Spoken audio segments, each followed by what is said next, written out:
வணக்கம் நண்பர்களே. Welcome to movie critic channel.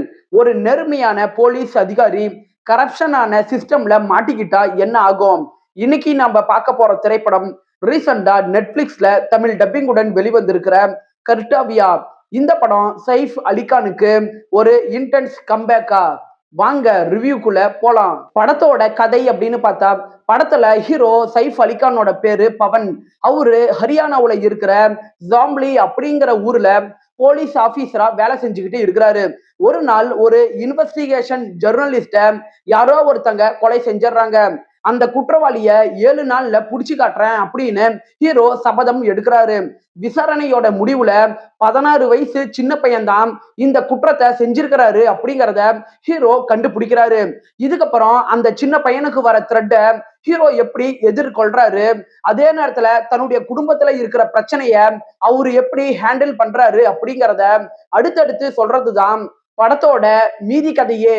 படத்தோட பாசிட்டிவ்னு பார்த்தா, படத்துல சைஃப் அலிகான் ரொம்பவே கண்ட்ரோல்டான ஒரு இன்டென்ஸ் பர்ஃபார்மன்ஸை கொடுத்து இந்த படத்தை நல்லாவே தாங்கி நின்றுகிறாரு. படத்துல சஞ்சய் மிஸ்ரா மற்றும் அந்த டீனேஜ் பாய் கதாபாத்திரத்துல நடிச்ச நபர், இவங்க 2 பேருமே ரியலிஸ்டிக்கான பர்ஃபார்மன்ஸை திரையில நல்லாவே கொடுத்திருக்கிறாங்க. இந்த படம் 1 மணி நேரம் 49 நிமிஷம் தான் இருக்கு. குயிக்கா உங்களால பார்த்து முடிக்க முடியும். இந்த படத்துல தேவையில்லாத மாஸ் சீன்கள் அப்படின்ட்டு எதுவுமே இல்லாம ஒரு கிரைம் டிராமா ஃபீல இந்த படம் மூலமா நல்லாவே கொடுக்குறாங்க. இந்த படத்துல கேஸ்ட் பாலிடிக்ஸ் மற்றும் சிஸ்டம்ல இருக்கிற கரப்ஷன் இது ரெண்டுத்தையுமே நல்லாவே ஹேண்டில் பண்ணியிருக்கிறாங்க. படத்தோட சினிமோட்டோகிராபிக் நல்லாவே இருக்கு.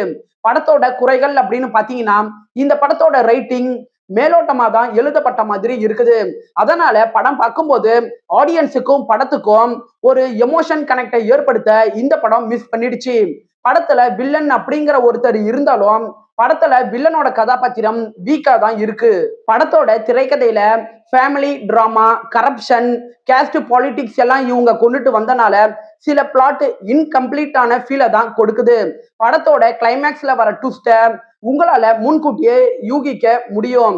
ஓவராலா இந்த படம் ஆவரேஜுக்கும் கொஞ்சம் கீழே அப்படின்னு சொல்லலாம்.